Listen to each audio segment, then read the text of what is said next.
हमने काम नहीं कर रखा है। फिर ये बता दूं मैं आपको, फिर हम शेयर बाजार में मजाक कर रहे हैं। देखिए आपने अगर मैंने शेयर ले लिया और हम सोचे भाई ये टारगेट पूरा करेंगे तो ये हमारे लिए इनकी तो हार के जीतने वाले को बाजीगर कहते हैं। ये विजय शेखर जी ने हमें बता दिया।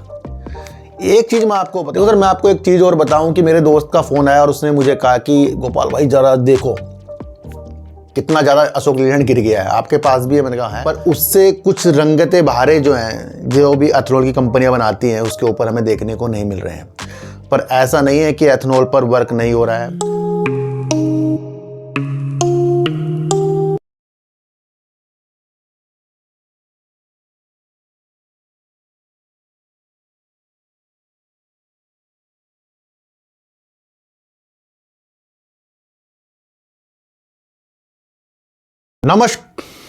नमस्कार, मैं स्वागत करता हूं आपका अपने ही चैनल पर जिसका नाम है सार्थक बाजार से। आज बात करेंगे सर एथनॉल के ऊपर, क्योंकि एथनॉल की चीज़ें हमें देखने को मिल रही है कि पेट्रोल के अंदर वो मिलेगा, पर उससे कुछ रंगतें बहारे जो हैं जो भी एथनॉल की कंपनियां बनाती हैं उसके ऊपर हमें देखने को नहीं मिल रहे हैं।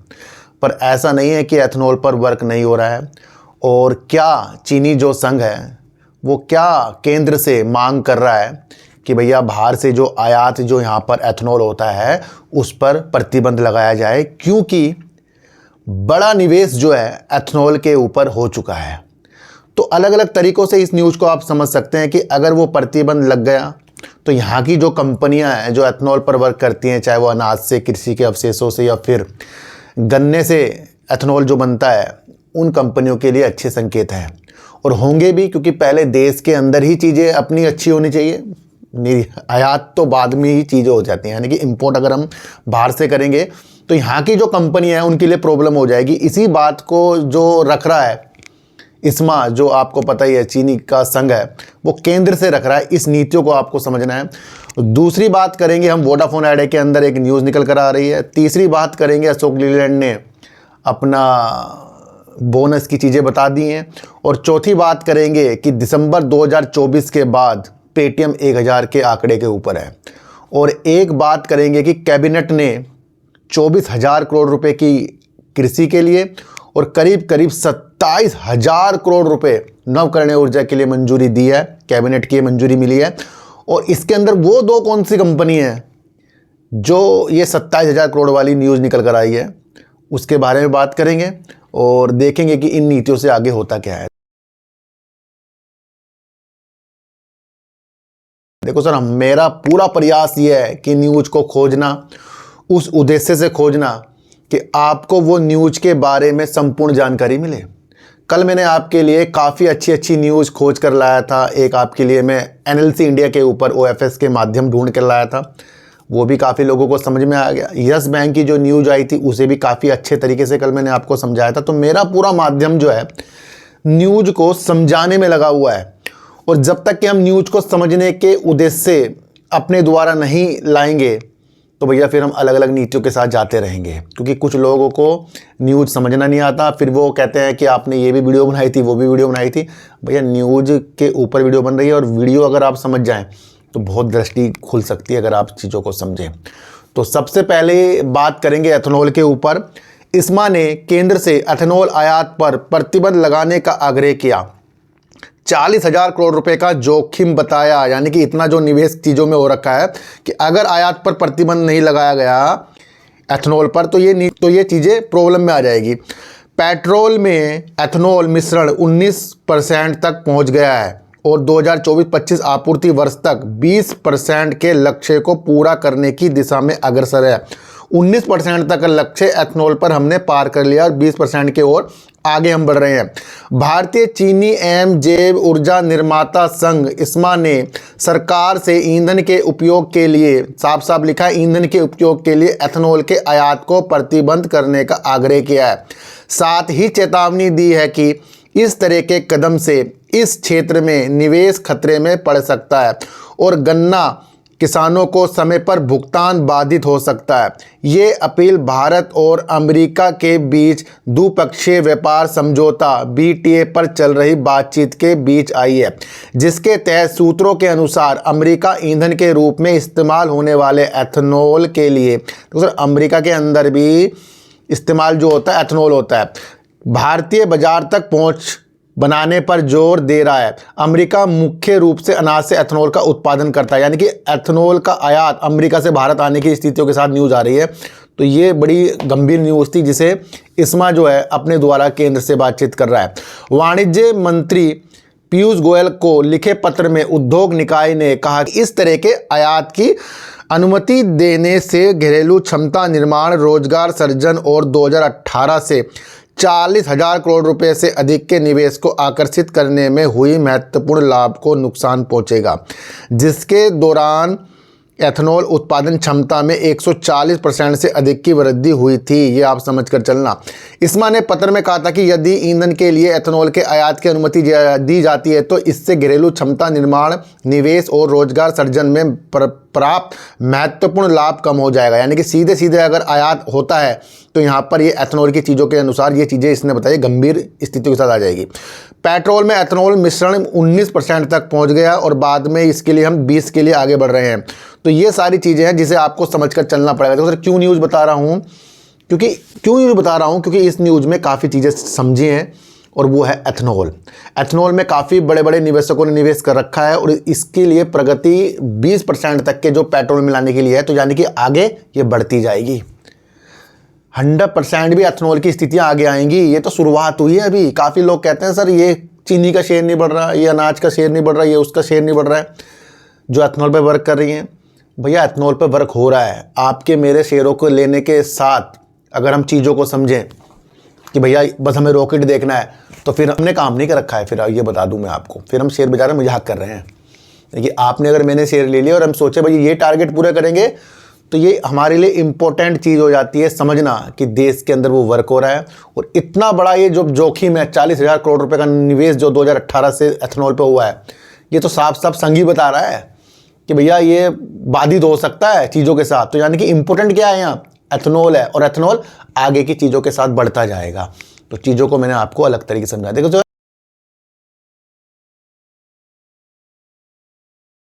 आज अशोक लीलैंड के शेयरों के अंदर भारी गिरावट आई और अशोक लीलैंड के अंदर भारी गिरावट आपको पता ही है बोनस की वजह से आई है। कुछ लोगों को पता नहीं था, अचानक से उन्होंने अपने पोर्टफोलियो में देखा और देखा कि बड़ी गिरावट सी आ गई। देखो सर मैं आपको एक चीज़ और बताऊं कि मेरे दोस्त का फ़ोन आया और उसने मुझे कहा कि गोपाल भाई ज़रा देखो कितना ज़्यादा अशोक लीलैंड गिर गया है, आपके पास भी है। मैंने कहा है। मैंने कहा फिर उससे मैंने समझाया, मैंने कहा भैया एक पर एक कंपनी बोनस दे रही है। अच्छा एक पर एक कंपनी अगर बोनस दे रही है, कुछ लोगों को लगता है कि यार उतने तो अमाउंट का उतनी चीज़ें आ रही हैं, पर इससे फ़ायदे होते हैं। किस तरीके से कि अगर आपके पास 100 शेयर हों और कंपनी ने डिविडेंड दिया हो तो आपके पास 400 रुपये आएंगे। और अगर आपके पास 100 शेयर के बदले 100 शेयर और आ गए और आगे भविष्य में फ्यूचर में डिविडेंड मिले तो वो डबल चीज़ें आपके साथ आएंगी। तो बोनस के बहुत फ़ायदे होते हैं और बोनस बढ़ते बढ़ते बहुत आगे तक बढ़ सकता है। जैसे आप विप्रो में देखते हैं, विप्रो में क्यों लोग इतने अमीर हुए हैं, क्योंकि वो कंपनी बोनस के ऊपर काफ़ी अच्छा वर्क करती है। तो बोनस एक अच्छा माध्यम है, इसे आज और कल की नीतियों के साथ बिल्कुल भी नहीं लेना डिविडेंड और बोनस को। ये तो लॉन्ग टर्म की स्थितियाँ होती हैं और कंपनी की स्थिति हमें समझ कर चलनी पड़ती है। कंपनी की एक स्विच मोबिलिटी है जो ईवी सेक्टर पर वर्क करती है और कंपनी चाहती है कि उसका आईपीओ भी आए, जिस तरीके से चीज़ें पहले भी हमें सुनने को मिली। पर कंपनी ये भी चाहती है कि किसी तरीके से स्विच मोबिलिटी जो अच्छा वर्क नहीं कर रही है, अच्छा काम करके अपने पूंजीगत व्यय पर अच्छा अपना वित्तीय पोषित कर सके, यानी अपना काम करके अपने ही खर्चों को और आगे बढ़ने की विस्तार की योजना को अपने द्वारा प्राप्त कर सके। ये कंपनी के द्वारा पहले भी हमें बताया गया है और आने वाला फ्यूचर आपको पता है कि ईवी के ऊपर चलता जा रहा है। तो आज हमने बोनस की स्थितियां और इसकी जो स्विच मोबिलिटी कंपनी है उसकी स्थितियां मैंने आपको बताई। दूसरा अगर हम एक चीज़ों पर और देखें तो भैया इसका रिजल्ट के बारे में अगर हम समझें तो कंपनी के अंदर मार्च 2024 में कंपनी ने करीब 23,542 करोड़ की सेल करी थी। 934 करोड़ का कंपनी ने प्रॉफिट कर दिया था। मार्च 2025 में कंपनी ने अपनी सेल को काफ़ी बढ़ाया जो 14,696 करोड़ की कर दी और करीब 1,246 करोड़ का कंपनी ने प्रॉफिट कर दिया। प्रमोटर की अगर हम बात करें कंपनी के अंदर 51.52% है, एफआईज की बात करें 23.50% है, डीआईज की बात करें 14.06% है और गवर्नमेंट की बात करें 0.07% है और पब्लिक की बात करें तो 10.84% है। एक चीज़ आप और समझकर चलना है कि कंपनी एमएचसीवी बसों की बिक्री मात्रा 21,249 इकाइयों के साथ अब तक की सबसे अधिक रही, ये Q4 में कंपनी ने बताया। 15,255 इकाइयों के साथ निर्यात मात्रा भी पिछले वर्षों में सबसे अधिक रही, जो पिछले वर्ष की 11,853 इकाइयों की तुलना में करीब करीब 29% की वार्षिक वृद्धि दर्शाता है। इससे आपको क्या समझ में आ रहा है कि कंपनी सेल भी कर रही है और ज़्यादा से ज़्यादा फोकस अपना निर्यात की स्थितियों के साथ लगा रही है। तो वो भी इंपॉर्टेंट चीज़ हो जाती है कंपनी वर्क क्या करती है। अब बात करेंगे पेटीएम की। देखो सर, हार के जीतने वाले को बाजीगर कहते हैं, ये विजय शेखर जी ने हमें बता दिया। एक चीज़ मैं आपको बताऊं, पेटीएम के ऊपर आप मेरी जितनी वीडियो देखें, अभी हाल ही में आपने 5 दिन पहले भी मेरी एक वीडियो देखी होगी पेटीएम के ऊपर, जहां मैंने आपको बताया था कि कंपनी प्रथम एआई कंपनी बनने के लिए अग्रसर हो रही है और बनेगी। ये कौन कह रहे हैं? कंपनी के मालिक कह रहे हैं। दिसंबर 2024 के बाद कंपनी का शेयर 1000 आंकड़े को पूरा करके गया। जब कंपनी का आईपीओ आया था, करीब करीब 2000 रुपये करीब का आईपीओ आया था, उसके बाद कंपनी का शेयर गिरते गिरते काफ़ी नीचे आ गया था। पर जितनी भी अगर आप मेरी वीडियो देखोगे, क्वालिटी वाइज देखोगे पेटीएम के, और आज अगर 1000 का आंकड़ा पेटीएम ने छुआ, उसके बावजूद कि अपना टिकट का कारोबार इसने जोमैटो को अपना कुछ प्रतिबंधों के साथ, कुछ चीज़ों के साथ हमें निगेटिव जो दिखा, और उसके बावजूद भी आज 1000 के आंकड़े के पास है। तो सर, मेरी वीडियो देखने के माध्यम बहुत अलग अलग तरीक़ों से आपको समझना पड़ेंगे, क्योंकि हार के जीतने वाले को बाजीगर कहते हैं। और बाजीगर अगर आपको बनना है तो सही दृष्टि आपको होनी चाहिए कि कंपनी वर्क क्या करती है। कंपनी के अगर हम सेल के ऊपर ध्यान दें, वैसे मैं आपको एक चीज़ और बता दूं कि कंपनी का जो रिजल्ट आ रहा है 22 जुलाई 2025 को आ रहा है। अगर हम कंपनी की सेल देखें तो भैया जून 2024 से कंपनी की सेल जो है करोड़ की थी, और वहां से कंपनी लगातार अपनी सेल को बढ़ा रही है। अब 22 जुलाई कंपनी का रिजल्ट आने वाला है, उस स्थिति को देखना, क्योंकि लगातार सेल बढ़कर मार्च 2025 में कंपनी की सेल 1912 करोड़ की बैठ गई थी। ये आप समझकर चलना। तो यहां से स्थिति को आपको समझकर चलना पड़ेगा। अब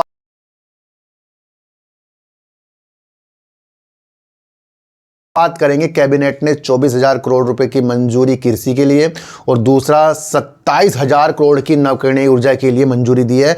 वो दो कौन सी कंपनी है? उनकी सहायक कंपनी है जिसके लिए ये 27,000 करोड़ रुपए की नवकरणीय ऊर्जा के लिए चीज़ें हुई हैं। वो कंपनी है एनएलसी इंडिया, और एनएलसी इंडिया के लिए मैंने कल भी एक आपके लिए वीडियो बनाई थी। दूसरी कंपनी है एनटीपीसी, और एनटीपीसी की ग्रीन एनर्जी की जो शाखा है उनके लिए, और आपका एनएलसी इंडिया की रिन्यूएबल एनर्जी की शाखा है, उनके लिए 27,000 करोड़ रुपए की चीज़ें मंजूर हुई है। इस न्यूज़ को कवर करेंगे और समझेंगे। कैबिनेट ने 24,000 करोड़ रुपए की कृषि योजना को मंजूरी दी। नवकरणीय ऊर्जा के लिए 27,000 करोड़ रुपए को हरी झंडी दी। केंद्रीय मंत्रिमंडल ने 16 जुलाई को कई प्रमुख प्रस्तावों को मंजूरी दी, जिनमें एक नई कृषि जिला योजना के लिए 24,000 करोड़ रुपए प्रति वर्ष का परिव्यय। नवकरणीय ऊर्जा में बड़े निवेश शामिल है। प्रधानमंत्री धन धान्य कृषि योजना का उद्देश्य कृषि उत्पादकता बढ़ाना है, फसल विविधीकरण और टिकाऊ कृषि पद्धतियों को बढ़ावा देना, कटाई के बाद भंडार क्षमता बढ़ाना, सिंचाई सुविधा में सुधार और ऋण की उपलब्धता को सुगम बनाना है। देखो सर, हमारे देश के प्रधानमंत्री जी ने पहले ही कहा था कि कृषि एक महत्वपूर्ण योगदान देगा अपनी अर्थव्यवस्था को ऊपर ले जाने के लिए, और विदेशों के अंदर उनके खाने के अंदर एक कृषि का उत्पाद का कुछ चीज़ें वहाँ पर होनी चाहिए ना, कोई प्रोडक्ट होना चाहिए। तो देश तो कृषि के साथ पहले आगे बढ़ रहा है, और जब इस तरीके की चीज़ें होती हैं तो हमें फिर वो कृषि वाली कंपनी, जो एग्रीकल्चर वाली कंपनियाँ होती हैं, उनकी स्थिति को देखने चाहिए। दूसरी इसी न्यूज़ के अंदर अगर हम देखें तो हरित ऊर्जा को बढ़ावा देने के अपने प्रयास के तहत मंत्रिमंडल ने पूरे भारत में अपनी नवकरणीय ऊर्जा परियोजना के विस्तार के लिए एनटीपीसी द्वारा 20,000 करोड़ रुपए और एनएलसी इंडिया द्वारा 7,000 करोड़ रुपए के निवेश को मंजूरी दी। एनएलसी इंडिया कोयला मंत्रालय के अधीन एक सार्वजनिक क्षेत्र का उद्यम है। ये निवेश इसकी सहायक company NLC India renewables limited की नवकरणीय ऊर्जा योजना को समर्थन प्रदान करेगा। ये वित्तीय पोषण एनएलसी इंडिया की हरित ऊर्जा परियोजना को गति देने में मदद करेगा, जो 2030 तक 10 गीगावाट नवकरणीय ऊर्जा क्षमता हासिल करने के लिए NLCIL के लक्ष्य का हिस्सा बनेगा। देखो सर, कंपनी लिग्नाइट और पावर के ऊपर यानी थर्मल पावर के ऊपर वर्क करती है, पर कंपनी का लक्ष्य 2030 तक 10 गीगावाट तक नवकरणीय ऊर्जा के साथ बढ़ने का है, और अभी कंपनी OFS भी ला रही है जिसके अंदर सरकार अपनी हिस्सेदारियों की चीज़ों के साथ करेगी, ये कल मैंने आपको बताया था। और ये 7,000 करोड़ रुपए की चीज़ें जो है परियोजना के लिए चीज़ें जो मंजूरी मिली है ये सरकार के द्वारा मिल गई है। दूसरा मैं आपको बताऊं तो केंद्रीय मंत्रिमंडल ने पूरे भारत में हरित ऊर्जा परियोजनाओं के क्रियान्वयन में तेजी लाने के लिए NTPC और उसकी नवकरणीय शाखा NTPC green energy limited NGEL की परियोजना अनुमोदन शक्तियों को बढ़ावा दिया है। इस कदम से देश की बिजली बुनियादी ढांचे को मजबूती मिलेगी, तेजी से निवेश आकर्षित होगा और 24 घंटे विश्वसनीय बिजली उपलब्ध कराने के लक्ष्य को बल मिलेगा। इससे स्थानीय रोजगार भी पैदा होगा, MSME को बढ़ावा मिलेगा और निर्माण एवं संचालन के दौरान उद्यमिता को बढ़ावा मिलेगा। तो ये स्थितियां हमारे सामने आगे बढ़कर आई है जहां पर ये बड़ी न्यूज है, कैबिनेट से जो मंजूरी मिली है। अब हम कवर करेंगे वोडाफोन आइडिया और वोडाफोन आइडिया के अंदर देखने को मिल रही है तेजी। और मुझे एक बार लगता है कि वोडाफोन आइडिया के अंदर तेजी आ सकती है अच्छी वाली। क्यों? क्योंकि ये 5G के अंदर अपनी चीज़ों को करता जा रहा है। दूसरा, सेबी के अनुपालन के साथ ये वर्क करता जा रहा है। तीसरा, कंपनी धन जुटाने के लिए अपनी स्थिति को आगे बढ़ा रही है। और चौथा, कंपनी बैंक से भी वर्क करती जा रही है, यानी कि बैंक से ऋण लेने के लिए वर्क करती जा रही है और अपने 5G और 4G का विस्तार करने की योजना कंपनी बनाती जा रही है। तो हो सकता है कि कंपनी के अंदर कुछ सुनहरे अवसर बन रहे हों। लेकिन एक न्यूज़ आई है, इस न्यूज़ को देखें तो बुधवार के कारोबारी सत्र में वोडाफोन आइडिया के शेयरों में 2.35% की बढ़ोतरी। वोडाफोन आइडिया ने सेबी नियमों के तहत अनुपालन और 23 शहरों में 5G के शुभारंभ और एसोसिएशन के लेखों में संशोधन के संबंध में प्रेस विज्ञप्ति सहित कई घोषणा की है। यानी कि कंपनी ने काफ़ी अच्छी घोषणाएं कर दी है जो सेबी के अनुपालन के अनुसार भी वर्क कर रही है और अपनी अलग अलग घोषणाएं भी कंपनी कर रही है। तीसरा, 23 शहरों के अंदर कंपनी ने अपने 5G के विस्तार की योजना बना ली है। और चौथा, अगर मैं आपको एक चीज़ और बताऊं, ये इंपॉर्टेंट है क्योंकि ज्योतिराव सिंधिया जी ने एक कहा था कि यहाँ पर भैया एक अधिकार नहीं होना चाहिए और जो प्रतिस्पर्धा कंपनी कर रही है और भी कंपनी यहाँ पर देश के अंदर होनी चाहिए। ये देश इसी तरीके से आगे बढ़ने की स्थिति साथ देख रहा है। तो हो सकता है कि वोडाफोन आइडिया के अंदर जो भी तेज़ी आ रही है वो इस न्यूज़ के अनुसार ही आ रही है, आप समझ कर चलना। तो आज की वीडियो आपको कैसी लगी एक बार मुझे ज़रूर बताना। किसी को भी खरीदने बेचने की नीतियाँ मेरे चैनल पर बिल्कुल भी नहीं है, मैं आपको इतनी सी एक बात बता दूं। तो सर सच्ची वीडियो देखिए, अच्छी वीडियो देखिए, समझ कर देखिए। तो सर चींटी को आटा दीजिए, गाय को रोटी दीजिए और अपने बच्चों को ज़्यादा से ज़्यादा प्यार कीजिए क्योंकि बच्चे ही आपकी मासूमियत से किस्मत पलटेंगे। तो फिर मिलेंगे आपसे नई वीडियो के साथ, जब तक के लिए नमस्कार।